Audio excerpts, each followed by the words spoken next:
Namaskar. Welcome to the fourth session of Guru Shishya Parampara series at Rangmanch Studio. Today we have a wonderful artist, one of the senior-most disciples of Dr. Rohini Bhattaji. Rohini Bhattaji, we all know, is one of the luminaries of Kathak, who was a performer, researcher, guru and choreographer. And we know that in recognition to her contribution to Kathak, she has been awarded the Sangeet Natak Academy Award and Kalidas Samman Award. She has studied Kathak from both the Gharanas, Lucknow and Jaipur. She had an extremely innovative and analytical mindset when she dealt with Abhinay. And we are going to hear more about it from Roshan Dateji. There's a lot of information about Dr. Bhattaji everywhere, but the special insight, the layers that are there in her teaching, in her philosophy, can only be explained and expressed intensely by those who knew her, those who worked with her on a daily basis. And this would also serve as an inspiration to some of the budding artists as well. We all know that she started learning Bharatanatyam initially, and she hailed from Patna, and after that she came to Pune and she learned Kathak from Sohan Lalji of Jaipur Gharana and Lachu Maharajji of Lucknow. And then she also learned from Mohan Rao Kalpadeji. She has also learned music from Keshava and Vasant Rao Deshpande. This knowledge of Indian Hindustani classical music helped her to compose her own music for a choreographic dance.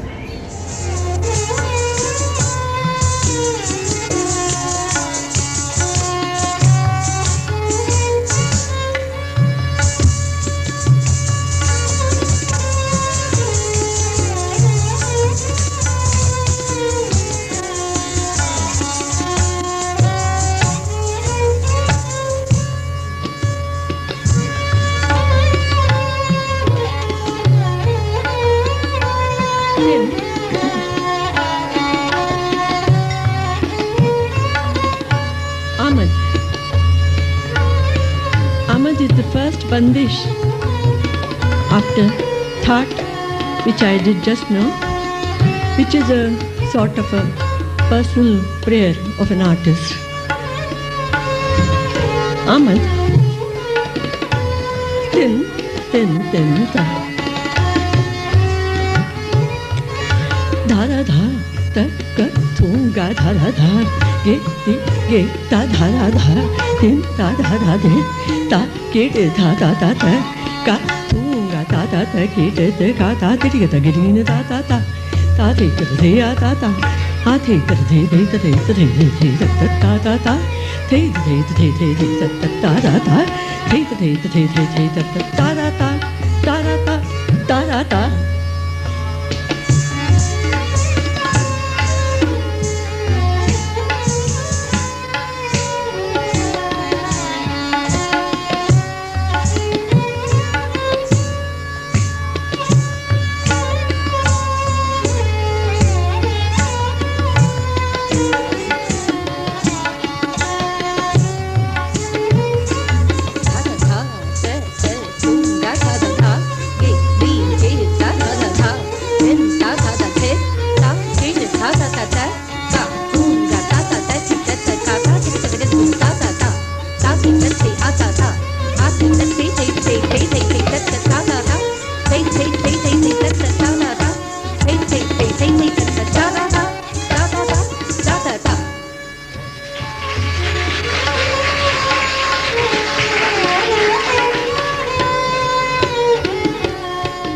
Invite Vidushi Roshan Dateji to share her experience about her guru with us.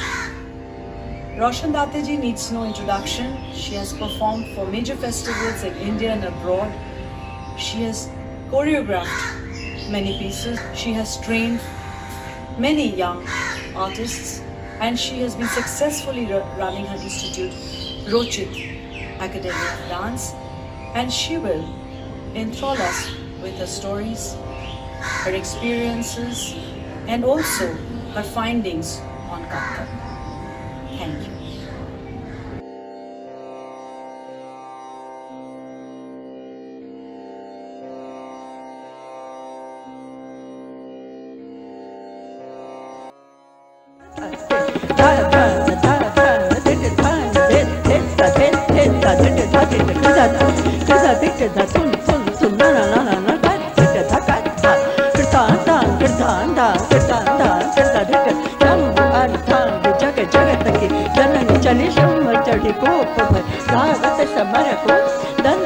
चमक दुति दामिनी दमंक से मुकुट गल माल अति सोहे रतन को भृंग समकेश लट लटक भुज दंड पर मानो प्रसिद्ध फणी आज मुख चंद को लाल लोचन पे नरन की स्तुरन सुहास अट्ठाट करि हंस हर दैत्य को प्रबल पर चंड दुति चंड चामुंड जटकी ठहरात मही पटके मार्यो ब्रह्मादि इंद्रादि सनकादि देवा कृत धन्य जस गान गायो जय तुझे जय माँ शिवानी जय तुझे जय माँ भवानी जय तुझे जय माता दुर्गे जय माता दुर्गे जय माता जय। नमस्कार, मैं रोशन दत्ते, कथक नृत्यारिणा, गुरु पंडिता रोहिणी भाटे जी की शिष्या। सुष्मिता जी को मैं अत्यंत धन्यवाद देती हूँ कि उन्होंने मुझे आपसे बात करने के लिए यहाँ बुलाया। उन्होंने मुझे कुछ प्रश्नावली दी थी, उस प्रश्न के आधार पर मैं आज आपसे बात करने वाली हूँ। उन्होंने सबसे पहला प्रश्न पूछा था कि मेरी नृत्य की शुरुआत कैसे हुई। मैं 6-7 साल की थी तब मेरे पिताजी ने और मेरी माताजी ने मुझे नृत्य की शिक्षा देने के लिए प्रवृत्त किया था। शायद मैं उस समय नाचती गाती होंगी और कूदती होंगी, इसलिए पिताजी ने शायद मुझे नृत्य सिखाने की इच्छा प्रकट की। हमारे नासिक में, मैं नासिक से हूँ, हमारे नासिक में मेरे पिताजी को पता लगा कि एक गुरु हैदर अली शेख नाम के गृहस्थ है जो गवर्नमेंट ट्रेजरी में काम करते थे, तो उनको नृत्य आता है ऐसे मेरे पिताजी को समझ में आया। तो उन्होंने उनसे बात की और कहा कि मेरे स्कूल में मैं आपको एक रूम दूंगा, उसमें आप अपना क्लास शुरू करिए। मेरी बेटी जो है आपके यहाँ पहले शिष्या बन के आएगी, और वहाँ से मेरी शुरुआत हुई। गुरुजी के यहाँ मैंने विशारद तक एग्जामिनेशन दी थी, उसके बाद मेरा नृत्य थम गया। उसके बाद जब मैं पूना में आने का सोचा, मैंने मेरी शादी के बाद मैं पूना में आने वाली थी, तो मैंने सोचा कि मैं गुरु पंडिता रोहिणी भाटे जी के यहाँ सीखने के लिए जाऊँ। और मैंने उनके यहाँ 1978 में मेरी नृत्य की शिक्षा शुरू हो गई, आज से तकरीबन 40-42 साल पहले। उसके बाद गुरुजी के यहाँ मैंने शुरुआत की। तो दूसरा प्रश्न इसने इनसे पूछा है कि आपने जयपुर और लखनऊ दोनों घरानों का सीखा है, तो आपने उसको कैसे सम्मिलित करके सीखा। मुझे ये कहना है कि हमको सम्मिलित करने की जरूरत ही नहीं पड़ी। रोहिणी जी ने हमको दोनों इकट्ठा मिला के ही सिखाया था। हमारे यहाँ ऐसा है कि बोल परण जो होते थे वो सामान्यतः सभी जयपुर घराने के होते थे, और गते होती थी या आमद होते थे वो सारे के सारे लखनऊ घराने के होते थे। कुछ बंदिशें लच्छू महाराज जी की थी और कुछ बंदिशें मोहनराव कल्याण होकर जी की थी। उन्होंने वो ऐसे मिला के, और खुद की जो स्टाइल है, उनका जो कहना है नृत्य के बारे में, वो सब मिला के इस तरह से हमें सिखाया था कि हमारे सामने पूरा का पूरा नृत्य कथक, यानी जयपुर घराने का कथक और लखनऊ घराने का कथक दोनों एक साथ मिलके हमारे सामने आ गए। हमें उसके लिए कुछ करने की जरूरत नहीं पड़ी।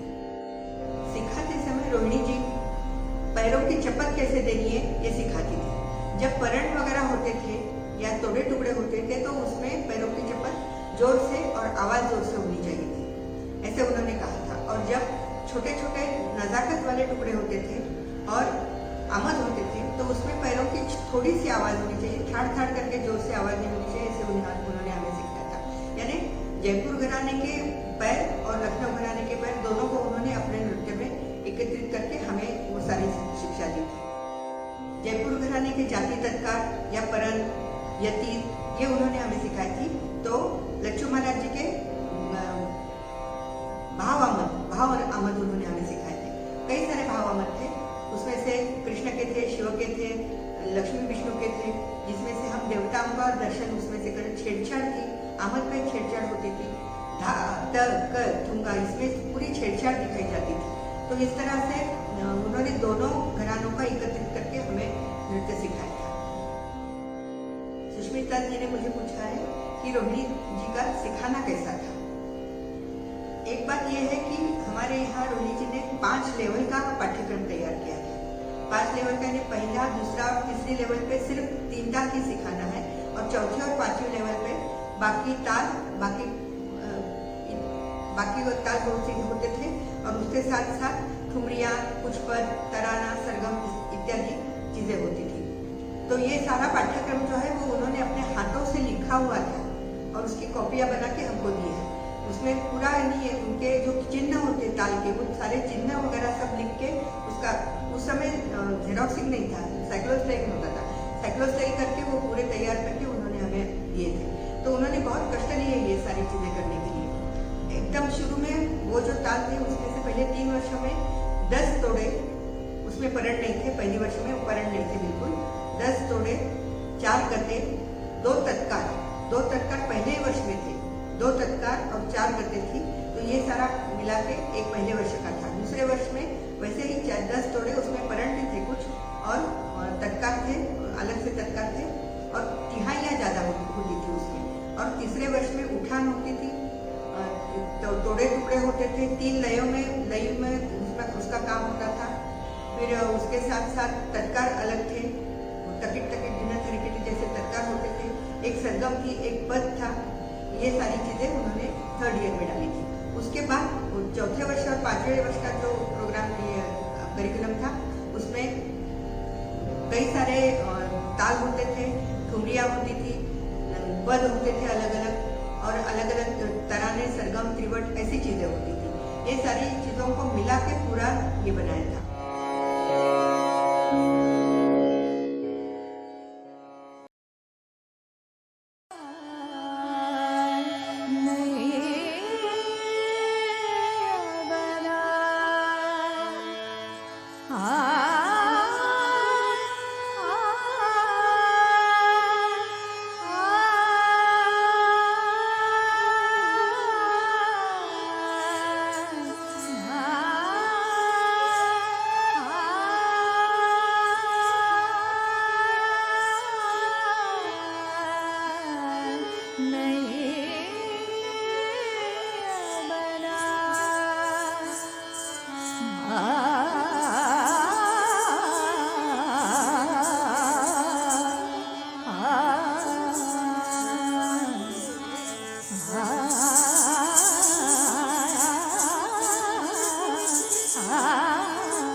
लमछड़ कवित होते थे, लच्छू महाराज जी के लमछड़ कवित और खुद रोहिणी जी ने लिखे हुए लमछड़ कवित होते थे। उसके साथ साथ सिखाने का तरीका और अलग भी था। सिर्फ क्लासरूम में जाके सिखाना इतना ही उनका मकसद नहीं था, उन्हें संपूर्ण नृत्यांगना तैयार करनी थी। अलग अलग लेवल की लड़कियों को और अलग अलग समझ की लड़कियों को वो अलग से भी सिखाती थी। किसी को अभिनय का ज्यादा सिखाती, किसी को ताल का सिखा देती थी, किसी और को और अलग तरीके से सिखाती थी। तो उसमें से मुझे याद है कि उन्होंने 3 प्रथाएं हमारे यहाँ शुरू की थी। उसमें से पहली प्रथा थी गुरु पूर्णिमा का उत्सव। गुरु पूर्णिमा का उत्सव कंप्लीट संपूर्ण ऐसा सफेद कपड़ों में होता था, सिंपल, उसमें कुछ तामझाम नहीं था, और सिर्फ एक बड़ा सा हॉल लिया जाता था और जिसमें हम करते थे। और उस गुरु पूर्णिमा के महोत्सव में हर सीनियर लड़की को एक अपना कंपोजिशन देना पड़ता था, जिससे रोहिणी जी का कहना था कि इससे आपको धीरे धीरे कैसे कंपोज करना है, उसमें से क्या क्या नई नई बातें निकालनी है, ये आपको समझ में आ जाए। दूसरी बात ये थी कि उन्होंने हमारे यहाँ मासिक सभा का आयोजन करना शुरू किया था। जो लड़की 3rd ईयर पास हो जाएगी उसके बाद उसको मासिक सभा करनी पड़ती थी, यानी हर महीने को एक लड़की नृत्य करती थी, जो कम से कम 1 घंटे का होता था, जिसमें वो हमने जो सीखा है वो सारा प्रस्तुत करती थी। और उसी समय दूसरी एक लड़की उसी लेवल निवेदन करती थी और बाकी सब स्टेज के अरेंजमेंट है ये बाकी इधर अन्य लड़कियां करती थी। तो इसमें ऐसे होता था कि जिसके कारण सब लड़कियां वो किस तरह से प्रोग्राम अरेंज करना है, किस तरह से नाचना है, किस तरह से पढ़न करनी है, ये सारा सीख जाती थी। ऐसे दो ये थी। और उसके साथ साथ जब हम मेरे ख्याल से 95-96 की ये है घटना है, उन्होंने हमको ऊपर के जो सीनियर 10 लड़कियां थी उन 10 लड़कियों को कहा था कि आप कोई भी एक नृत्य का विषय चुनो और उसमें आप दीर्घ निबंध लिख के लाओ। दीर्घ निबंध का मतलब है कम से कम 50 पुरुष के पन्ने होने चाहिए, उसमें 50 पन्नों का एक निबंध आप दीर्घ निबंध आप लिख के लाए। उसके लिए उन्होंने हमें 1 साल दिया था। उस 1 वर्ष में हमें रिसर्च भी करना था, हमको उसमें पढ़ना भी था, हमको उसमें सोचना भी था और उसके साथ साथ वो लिखना भी था। तो उस समय अलग अलग लड़कियों ने अलग अलग विषय ले लिए और उसमें वो दीर्घ निबंध लिख के दिया था। मैंने लिया था नृत्य, चित्र और शिल्प का संबंध। नृत्य, चित्र और शिल्प का संबंध, उसके लिए मैंने साल भर कोशिश की और उसके बाद मैंने उन्हें वो मेरा निबंध प्रस्तुत किया था। सुष्मिता जी ने मुझे उनके अभिनय के बारे में पूछा है। रोहिणी जी का अभिनय अत्यंत गहरा था। एक ही शब्द को उसकी परत खोलते खोलते वह लोगों के सामने रखती थी। विविध पद्धति से एक ही चीज आपको बताती थी। उनकी आंखें बहुत बोलती थी। उन्होंने भजन, कीर्तन, ठुमरी, कजरी, होरी, हाइकू, भाव आदि का चंचल एवं दर्द भरा और गहराई से भरा हुआ दर्शन हमें दिया है। वृंदावन की प्रकृति का उनके नृत्य में बहुत बड़ा एहसास था। कालीपरण, खंडिता, कविताली ऐसे अनेक विविध विषयों को उन्होंने हाथ लगाया था। उनकी हाथों की मुद्राएं जो होती थी वो कथक के हिसाब से स्वाभाविक ही होती थी, पर वो शास्त्र प्रणीत होती थी। उसमें अगर आपको कुछ मुद्राएं पकड़नी हो तो वो मुद्रा उनको वैसे ही लगती है। जैसे घूंघट पकड़ना हो तो कपित्थ ही मुद्रा चाहिए और खोलना हो तो कर्तरी मुख ही होनी चाहिए। हमें डांट पड़ती थी अगर नहीं करे तो कपित्थ और इस तरह से ये सारी मुद्राएं उसमें वो अपने इसमें शास्त्र के हिसाब से पर कथक के दृष्टिकोण से बनाती थी। इसलिए वो दिखने में कथक जैसा दिखता था, पर हाथों से उसका शास्त्र दिखाई देता था।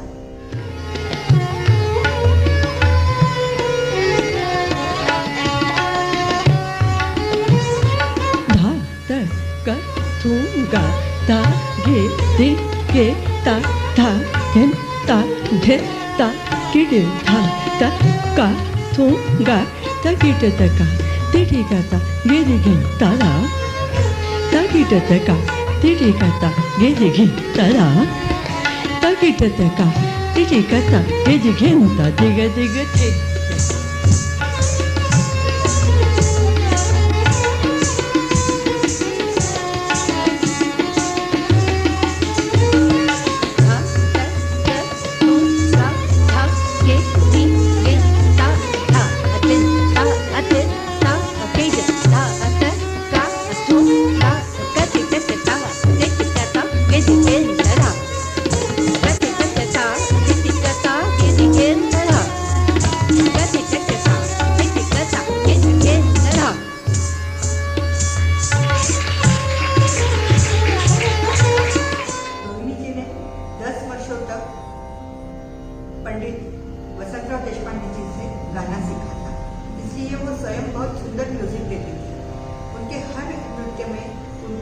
म्यूजिक का योगदान खुद का रहता था।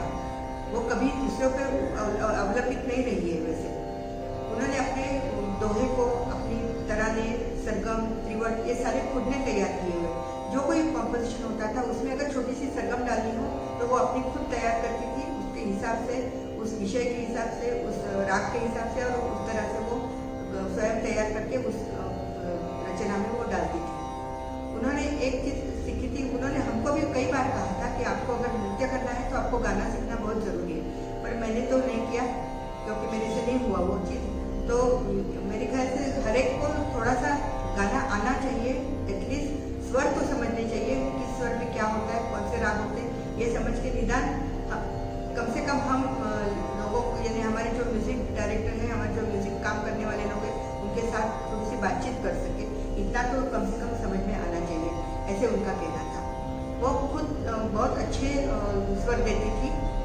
तरह से गाती भी थी।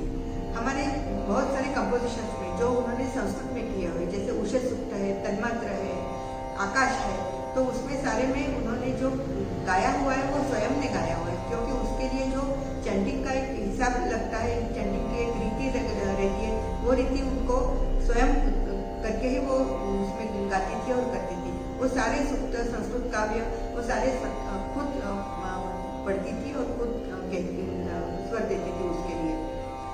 उनके यहाँ हमने देखा कि संस्कृत से लेके हाइकू तक और कभी कभी इंग्लिश चीज़ें भी वो अपने इसमें लेती थी, पर इंग्लिश ट्रांसलेशन या इंग्लिश शब्द नहीं होते थे, उसका भावार्थ लेती थी। उनका एक कंपोजिशन है टाइम या समय, उसमें उन्होंने कहीं पढ़ा था कि time flows, time freezes, time inspire and time teases. ये जो 4 चीज़ें हैं वो उनके मन में बैठ गई और उन्होंने ये तय किया कि एक समय इस पे मैं काम करूँगी और ये चारों चीज़ें जो है वो उसमें डालूंगी।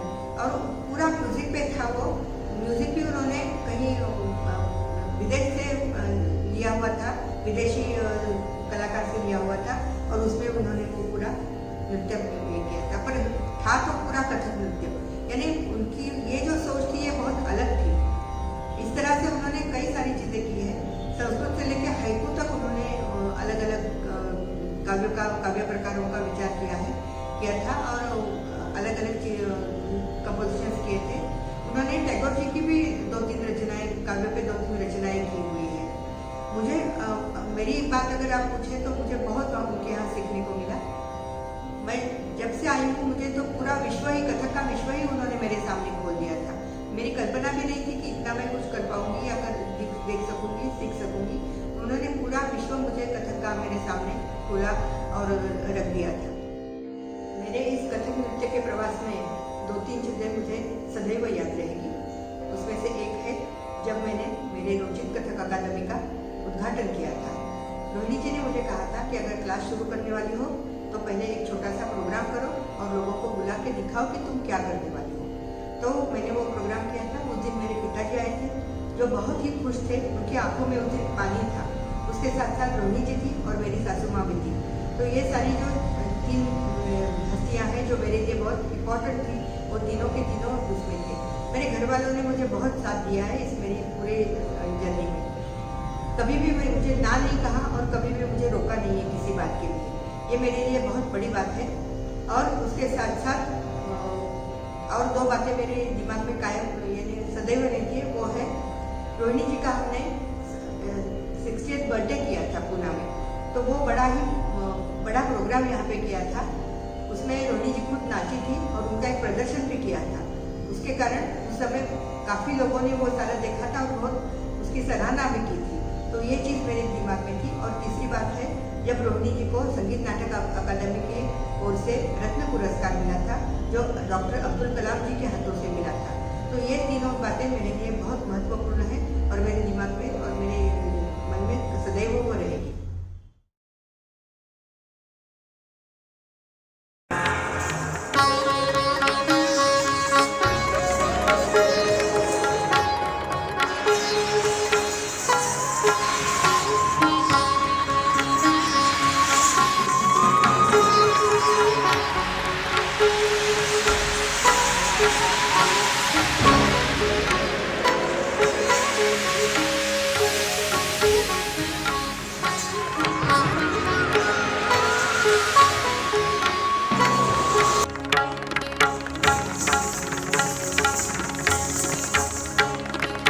सूर्यात्मा जगतस्तुषश्च सूर्यात्मा जगतस्तुषश्च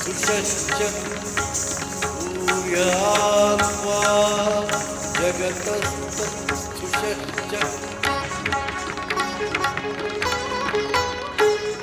O rider of the divine chariot, pulled by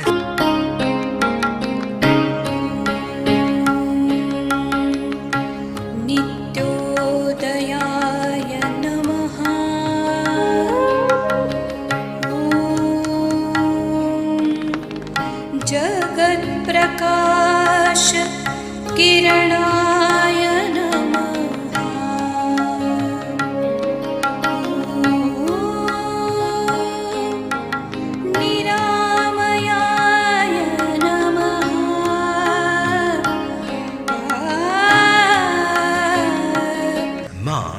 also called Lohitang, red-bodied, or Angarak, colored like a burning ember. The volcanoes on Mars have cooled down now, and hence he is also regarded. Sushmita जी ने मुझे मेरे कर्णों के बारे में कुछ कहने को कहा है, तो उसमें से मैं ये कहना चाहती हूँ कि नाट्यशास्त्र में जो करण दिए हुए हैं, करण यानी क्रिया, दोनों हाथों की क्रिया और पैर के साथ मिला के जो क्रिया होती है वो करण, उससे करण बनते हैं। जैसे सिर्फ हाथों की क्रिया होती है वो नृत्यस्थ होते हैं, जैसे पैरों की क्रिया होती है वो चालियाँ होती है, और दो हाथ और पैर दोनों मिला के जो क्रिया बनती है उसे करण कहा जाता है। तो नाट्यशास्त्र में 108 करणों का विचार दिया गया है। उसमें से मेरे ख्याल से कथक में कम से कम हम रोज 25 करण करते हैं। उसके साथ साथ कभी कभी 10-12 करण ऐसे होते हैं जो कभी कभी करते हैं, और 10-12 करण ऐसे जो हम बहुत रेयरली करते हैं, और 20-25 करण ऐसे जो हम कभी करते ही नहीं है। कथक में नहीं करते, बाकी नृत्य स्टाइल में करते होंगे शायद। तो उसमें से कुछ करण मैं आपको बताना चाहती हूँ। इस करणों का जो ये किताब जो मैंने नृत्य कर्णावली लिखी है, उसमें मैंने ऐसे किया है कि शुरू में संस्कृत श्लोक, नाट्यशास्त्र का श्लोक दिया हुआ है, उसके नीचे उसकी हिंदी में मैंने छंद बनाया है, और उसके नीचे इंग्लिश का ट्रांसलेशन या उसका डिस्क्रिप्शन दिया है। नहीं, ट्रांसलेशन नहीं है, वो डिस्क्रिप्शन है। तो इस तरह से वो चीज़ें मैंने इसमें की है। 80 करणों का विचार इसमें मैंने दिया है। उसमें से 3 करण सिर्फ मैं पहले आपको बताना चाहती हूँ। पहला करण है तलपुष्पकुट। उसका श्लोक मैं पढ़ के बताती हूँ। वामे पुष्पकुटः पार्श्वे पादोग्रतलसञ्चरः तथा च सन्नतं पार्श्वं तलपुष्पकुटं भवेत्। इसका अर्थ है, इसका छंद जो मैंने बनाया है वो मैं आपको बताती हूँ। बाईं ओर पुष्पकुट अति सुंदर, पैर रखियो अग्रतल संचर, झुकी हुई कमर से सोहे, कर्ण तल पुष्पकुट मनोहर। ये उसका छंद हो गया। यानी हिंदी में अगर आपको समझना हो तो ये छंद को पढ़ के आप वो क्रिया कर सकते हैं। वो मैं थोड़ी देर के बाद आपको इसका ये दिखाती हूँ, प्रात्यक्षिक दिखाती हूँ। दूसरा करण है प्रसर्पित करण। प्रसर्पित, प्र का मतलब है आगे जाना, और सर्पित यानी सरकते हुए आगे जाना। जैसे हम प्रगति कहते हैं, गति को आगे ले जाना हो तो प्रगति होती है, और गति को पीछे ले जाना हो तो अधोगति होती है। वैसे प्रसर्पित, सर्पित यानी सरकते हुए, प्र यानी आगे ले जाना, प्रसर्पित करण। उसका श्लोक है एकस्तु रेचितौ हस्तो। एक हाथ को रेचित करना है। रेचित करना है अंदर से बाहर ले जाना है। एकस्तु रेचितौ हस्तौ लताख्यस्तु तथा परः। लताख्य इस तरह के, लता का ये रूप है। एकस्तु रेचितौ हस्तौ लताख्यस्तु तथा परः प्रसर्पित तल, और पैर सरकते हुए आगे जाए। ये हमारा गतनिकास है। आप सब जानते हैं कि हम गतनिकास, पहला ही गतनिकास हम सरकते हुए आगे जाने का सिखाते हैं हमें। तो ये जो गतनिकास है ये प्रसर्पित करण का ये उदाहरण मैं कह सकती हूँ। तीसरा करण मैं आपको बताना चाहती हूँ, वो है वलितोरु करण। वलितो उरु, उरु का मतलब थाइस, जगह है, तो वो उनको घुमाना है। वलितोरु, हम थुन थुन थुन नागेना नागेना जब करते हैं तो थुन थुन को, घुटना जो पैर का होता है वो बाहर से अंदर की तरफ आता है। वो जो थुन थुन है वो वलितोरु करण है। उसमें कहा गया है शुकतुंड मुद्रा के हाथ बनाओ। शुकतुंड मुद्रा के हाथ बनाओ, वलित जंघा यानी जंघा को अंदर की तरफ घुमाना है। वलित जंघा अंदर ले आओ, थुन्न थुन्न थुन्न नूपुर बाजे, जानो तो वलितोरु करण वह साजे। अब मेरी जो शिष्या है वो आपको ये 3 करण करके दिखाएगी। सबसे पहला करण है तल पुष्पकुट। श्लोक देखिए इसका। वामे पुष्पकुटः पार्श्वे पादोग्रतलसञ्चरः तथा च सन्नतं पार्श्वं तलपुष्पकुटं भवेत्।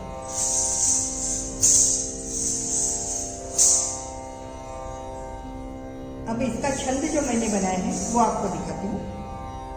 बाईं ओर पुष्पकुट अति सुंदर, पैर रखियो अग्रतल संचर,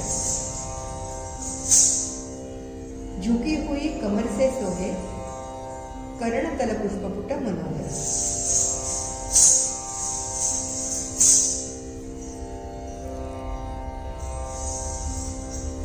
अब देखते हैं प्रसर्पित करण। यह करण हमारे गतनिकास की तरह है। एकस्तु रेचितौ हस्तौ लताख्यस्तु तथा परः प्रसर्पित तलौ पादौ प्रसर्पितकम एवं ऐसी क्रिया को प्रसर्पित कहते हैं। अब इसका श्लोक देखिए। ललित सुबह का हाथ उठावे, दूजा हस्त लता कहलावे, पगतन सुंदर सरकत जावे, वह प्रसर्पित करण हुआ। और तीसरा करण है वलितोरु करण। इसका छंद देखते हैं। शुकतुंड मुद्रा के हाथ धुआओ, वलित जंघा अंदर ले आओ, थुन्न थुन्न थुन्न नूपुर बाजे, जानो वलितोरु कर्ण वह साजे।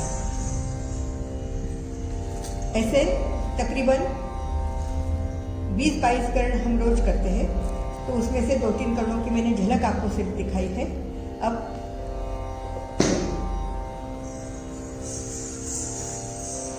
मैं सुष्मिता जी का बहुत बहुत आभार मानती हूँ, धन्यवाद देती हूँ। और आप सबको धन्यवाद। ये जो मेरी 2 शिष्याएं हैं वो मेरे साथ रहेंगे। ये है शाश्वती और ये है ऐश्वर्या। तो धन्यवाद। देव देव महादेव गणेश त्रिपुरान्तक गणेश त्रिपुरान्तक भूताधिपति भगनेत्रहरं भूताधिपति भगनेत्रहरं देवैर्वन्द्यं सुरमखमथनं देवैर्वन्द्यं सुरमखमथनं देव देव महादेव देव देव महादेव देव देव